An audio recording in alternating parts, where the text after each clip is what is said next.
Welcome to this film describing reproductive management in the dairy cow to achieve a 365-day calving interval.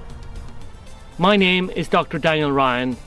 I am a physiologist specialising in the reproductive management of dairy and beef cattle. I have conducted research and worked with the reproductive management of cattle in various countries, including New Zealand, Australia, the United States of America, France, England, and Saudi Arabia.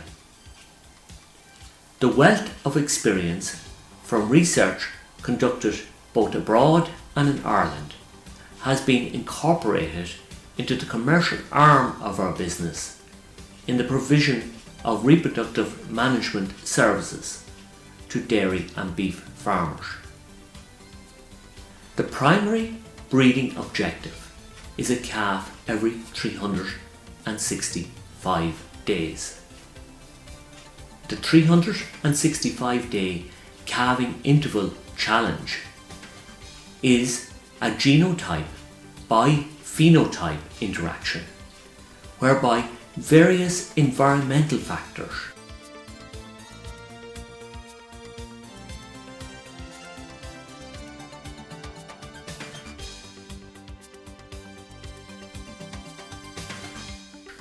interact with the relevant genetics of the animal to deliver a calf each year.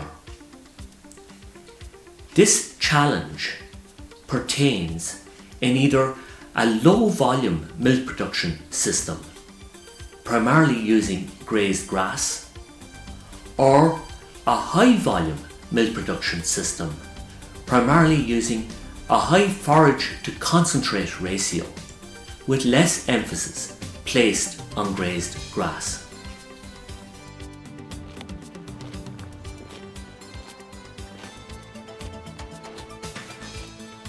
Various estimates have put a cost ranging from 5 to 10 euros or 4 to 9 pounds per cow for every day that the calving interval slips from the ideal 365 days.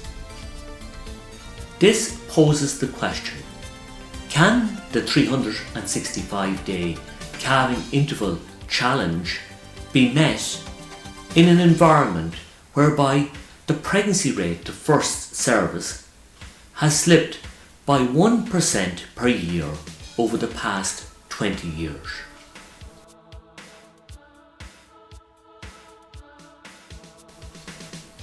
Bearing this in mind, we have put together an educational website, www.cows365.com, which provides up-to-date information on the cattle industry and an online marketplace for all your cattle needs.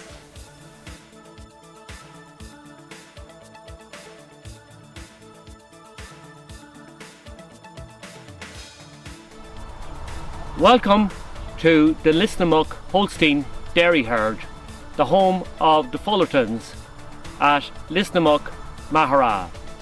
I'd like to introduce you to Pat, Sean and Kevin Fullerton, 3 generations of the one family, farming 135 Holstein dairy cows. The Fullertons milk 135 pedigree Holstein Friesian cows and farm a total of 235 acres. The rolling herd average here is 9,300 litres. The milk yield from forage is 4,330 litres and 2,100 litres from grazed grass. The concentrate use per litre of milk produced is 0.25 of a kilogram. These figures are indeed impressive, considering that the pregnancy rate, the first service, is in excess of 60%, and the calving index is 384 days.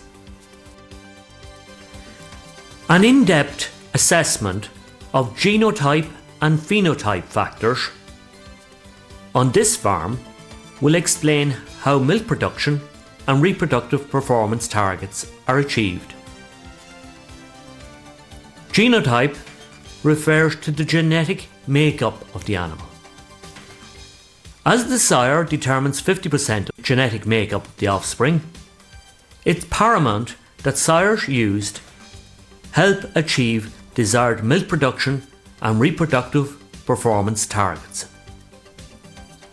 Phenotype refers to the environmental factors such as housing, nutrition, disease and management. It is the interaction of genotype and phenotype factors which will ultimately determine the expression of desired production traits. We have chosen the Fullerton farm to best describe the correct management of genetics to achieve desired milk production and reproductive targets.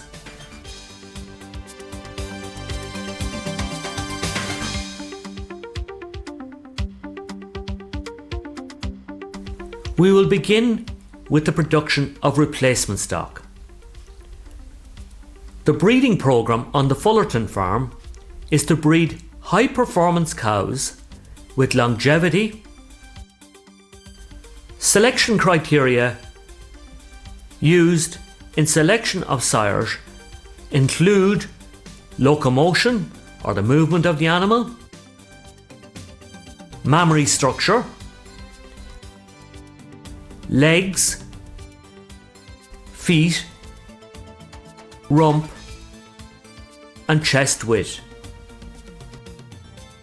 Replacement heifers are bred from proven AI sires. All cows are classified to aid in the selection of sires for production of replacements of better type in the next generation.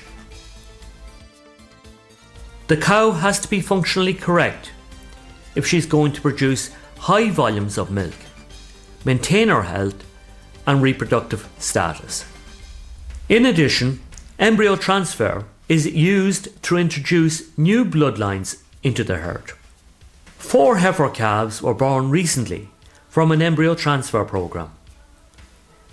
These will become foundation females for the herd in the future.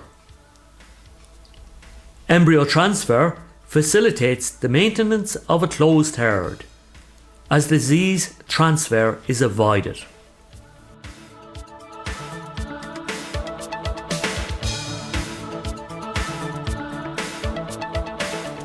Calving areas need to be routinely sterilised to avoid a build-up of disease. The Fullertons use a product called BioSuper, which absorbs 70% of its own weight in moisture and controls various bacteria to negligible levels.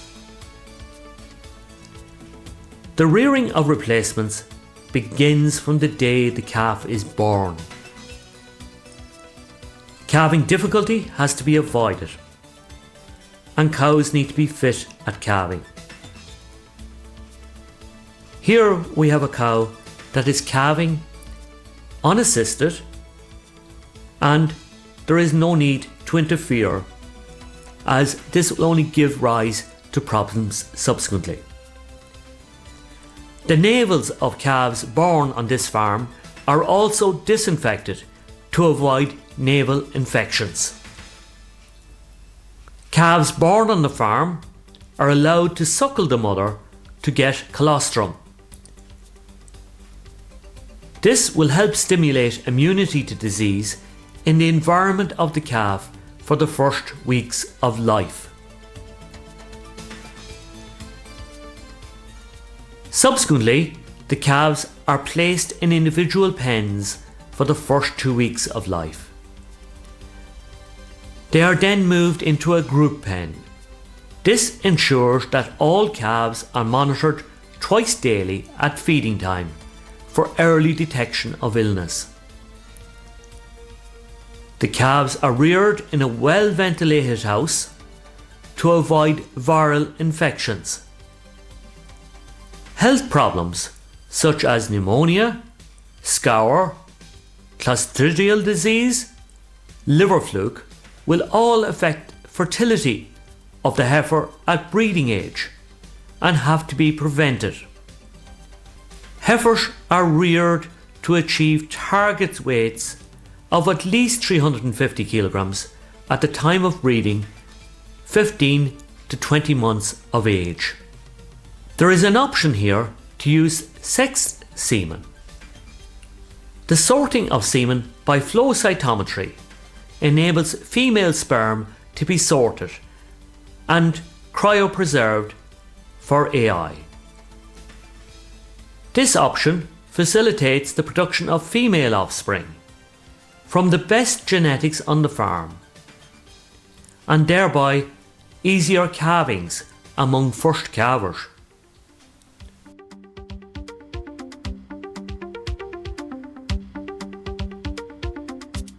A breeding program begins when cows are dried off. Cows here are given an 8-week dry period. Cows completing their first lactation may need a 10-week dry period if body condition is not achieving a condition score of 3. Cows diagnosed carrying twins are given a 12-week dry period to facilitate the shorter gestation period, the metabolic demands of twins, the higher risk of calving difficulty, retained fetal membranes, and the greater body condition loss in the immediate period post-calving. Traditionally, the dry cow period is one of neglect. Cows are dried off, they are fed poor quality feeds, and they lose body condition. On the Fullerton farm, this is not the case. On this farm, the cows achieve the desired condition score of 3 at the time of drying off, and this is maintained until cows calve. It is important that a dry cow mineral is fed to cows specific to their needs. This entails routine milk, forage and soil analysis to determine micro and macronutrients required for the dry cow period. As cows get near to calving, they should be prepared for the post-calving ration by introduction of a steaming ration in the 2-week period prior to calving. This will help to avoid digestive upsets post-calving and to enhance the dry matter intakes in the immediate period post-calving.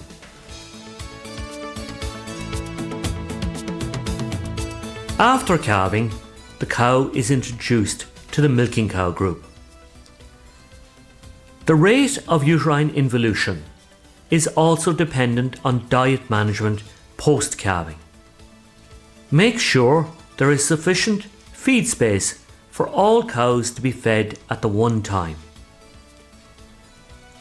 First calvers will suffer most if environmental conditions are poor. We can see here the impact of stress on the cow post-calving, as the reproductive tract does not involute properly, allowing the establishment of infection.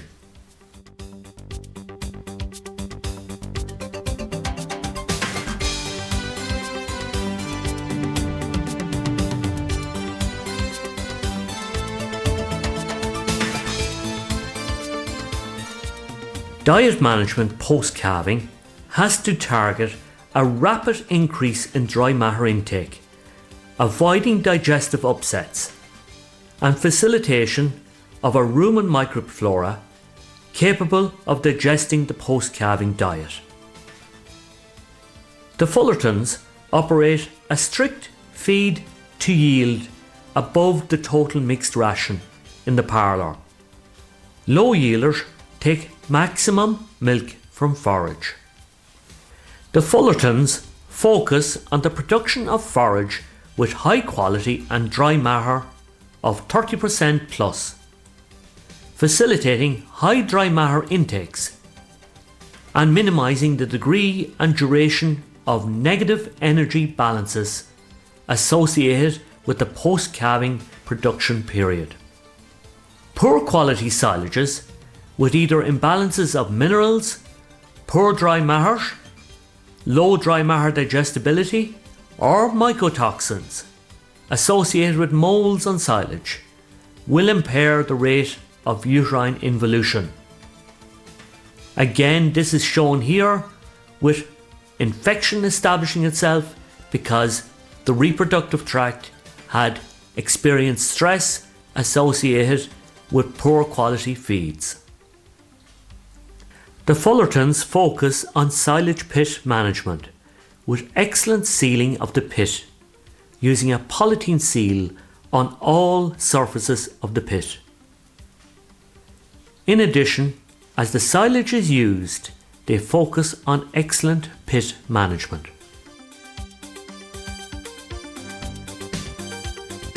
The phrase, "be kind to the cow and the cow will be kind to you," definitely pertains on this farm.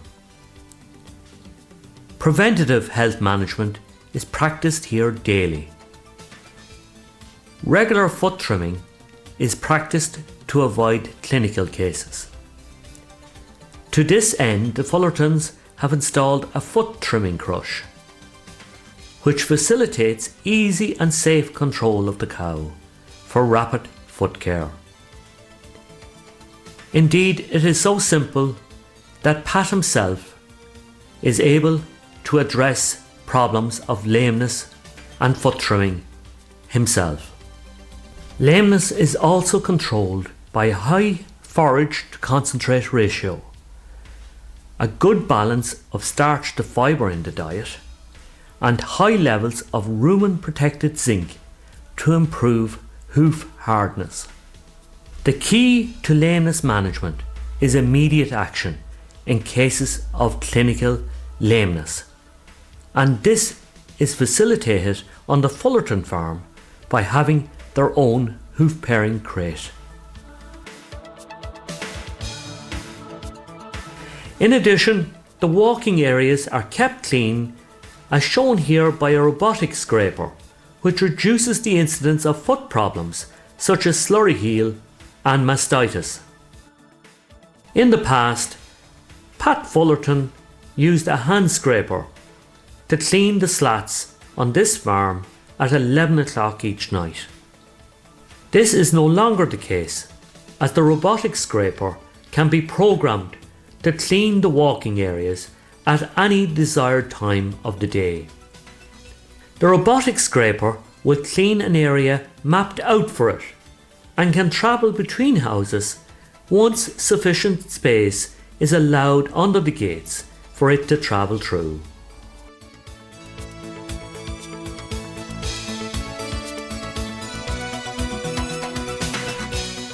Cow mattresses have been installed for cow comfort, and these are bedded daily with sawdust to keep the bed dry. The Fullertons have also installed cow brushes. These help relieve stress. As shown here, a cow is very actively using the cow brush. Some recent research shows an improvement in milk production where cow brushes were installed.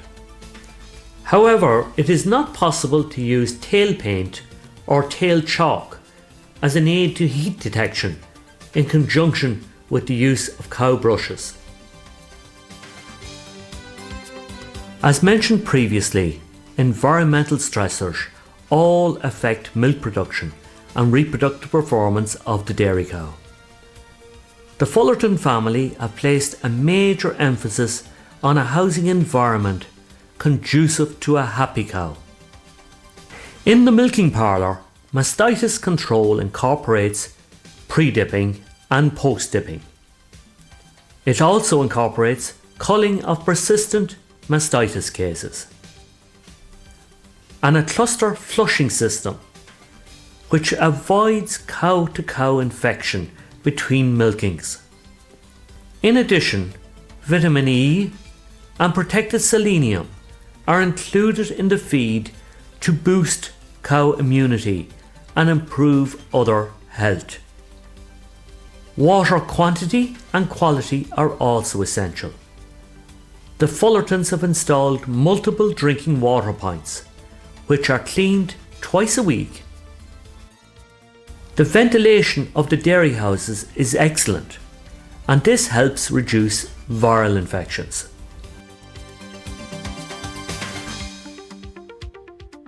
The reproductive system of the cow will not function correctly if environmental stressors are imposed at any stage of the production system. A fertility management program begins prior to cows being dried off. Ideally, cows should reach a target body condition score of 3 at the time of drying off. During the dry cow period, the target should be to maintain body condition score. Diet management should facilitate ease of calving and normal uterine involution. Ultrasonography, or scanning as it's normally called, is a tool which facilitates a diagnostic assessment of the reproductive tract. We can use ultrasonography from 14 days post-calving to assess the rate of uterine involution. If the rate of uterine involution is not normal, we can investigate if this is related to calving difficulty or management factors pre or early post-calving. In this way, ultrasonography can be used as a preventative management tool. Diets can be adjusted quickly in the pre or post-calving period to prevent further health problems among cows to calve in the future. The Fullertons assess all cows calved greater than 14 days at 6-week intervals to determine overall reproductive health status of the herd. We use ultrasonography for many reasons in the reproductive management of the dairy cow. In scene 1, we see a reproductive tract with a uterine infection and delayed involution of the reproductive tract. In scene 2, we can see how ultrasonography can be used to determine the stage of the estrus cycle. This will help facilitate the farmer in breeding his cows on a fixed time basis. In scene 3, we can see a situation where a cow has had a heat too soon post-calving, resulting in a uterine infection. Ultrasonography can also be used to determine if cows have ovarian dysfunction, such as ovarian cysts. Scanning can be used to determine the age of pregnancies from 21 days post-breeding. This pregnancy is 45 days. This pregnancy here is 55 days. This one here is 65 days old. And this one here is 140 days old. Scanning can also be used to determine the sex of the fetus. Here we have a male fetus, determined as such by the presence of the penis and the scrotum. Here we have a female fetus, determined by the presence of the clitoris. Scanning can also be used to determine the presence of twins. The incidence of twins ranges between 2 and 10% in dairy herds, and it is important to know which cows are having twins so that they can be managed for the birth of twins. Here, both of them are females. Unfortunately, twins result in higher levels of embryonic or fetal mortality.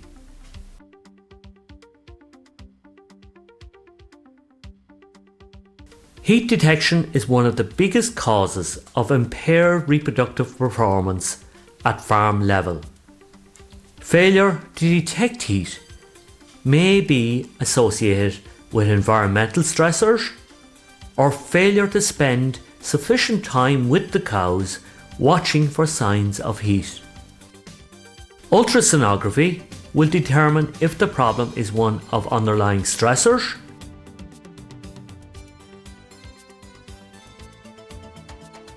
that the cows are not cycling, or if heat detection is a problem. In this image, we have a cow which is in mid-cycle, as determined by the presence of a corpus luteum on the ovary. The reproductive tract is normal, and this cow is fit for breeding.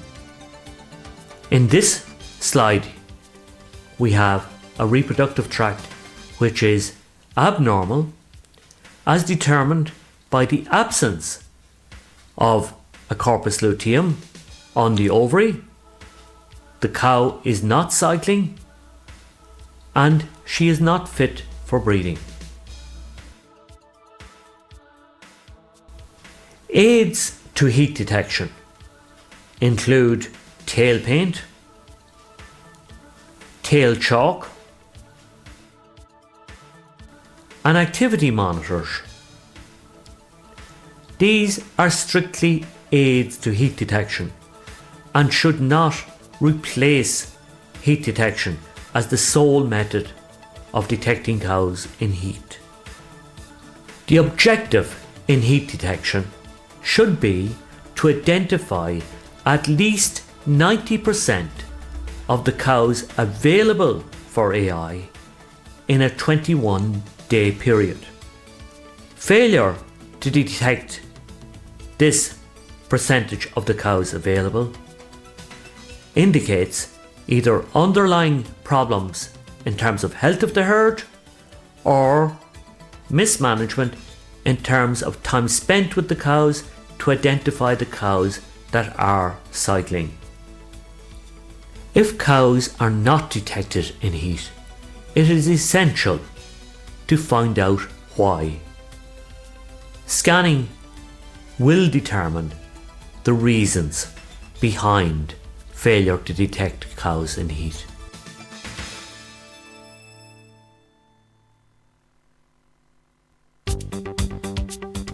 Dairy farmers can either use natural service or artificial insemination to get their cows in calf. Natural service is the easier option, but is it the preferred option from a breeding perspective? Artificial insemination is the preferred option to produce replacement stock for the farm.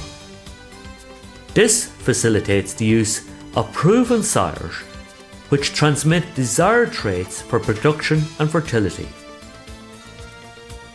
Pregnancy rates to AI and natural service are similar once the timing of AI is correct.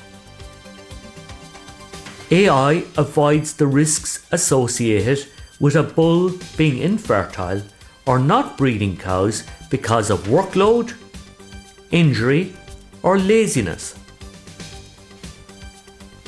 One of the big advantages of AI in more recent times is the facility to use sexed semen. Sex semen will result in a biased sex ratio of 95% female or greater. However, pregnancy rate is lower than that with unsexed semen when used with lactating dairy cows. To date, the best results with sexed semen have been with maiden heifers, where pregnancy rates are 10 to 20% lower than that using unsexed semen. Therefore, if the normal pregnancy rate with unsexed semen is 70% on your farm, you can expect about a 50% pregnancy rate using sexed semen. Therefore, farmers should use the maiden heifers to generate progeny for replacements. We would recommend the use of sexed semen in cows prone to having twins based on a history of twins or reproductive assessment using scanning. Here we have a video clip of a cow with 2 ovulation points. Natural service is used by a lot of farmers to breed cows.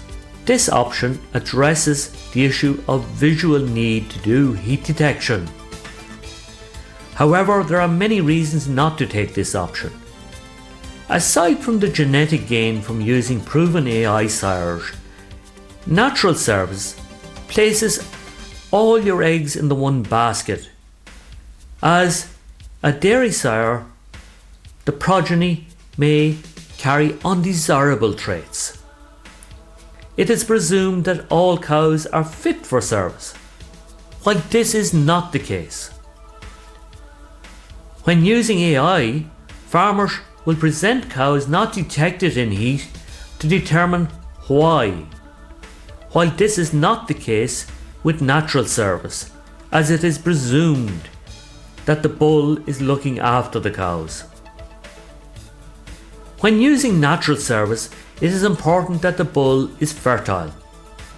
This not alone means that he has viable sperm capable of swimming to the egg and fertilization, but that he is capable of breeding up to 5 cows successfully on a given day.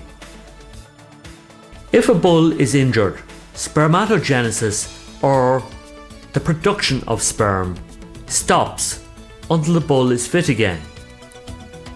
Therefore, a bull may be subfertile or infertile for weeks after an injury. Getting cows in calf is a challenge. As seen here, the Fullerton family have indeed successfully addressed this 365-day calving interval challenge. It does indeed involve managing both genetics and phenotype and the interaction of both of these to achieve this desired target. Genotype will be determined by the system of production, and be it a grass-based system or a high concentrate forage system, the genotype can be set to manage both systems. Management systems will indeed differ for both genotypes. However, it is important that the management is correct and that welfare of the animal is foremost in the care of our cows.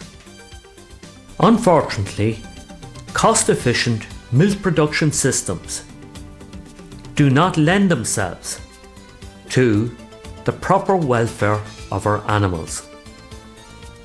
In these situations, we do not present a good image for the industry. Proper welfare of the animal entails looking after the cow, and she will look after you. I hope you enjoyed the production of this film. I hope it assists you in the future with the management of your dairy herd to achieve a 365-day calving interval. I would like to also thank the Fullerton family, Pat, Sean and Kevin, who assisted us in the preparation of animals and facilities for the production of the film.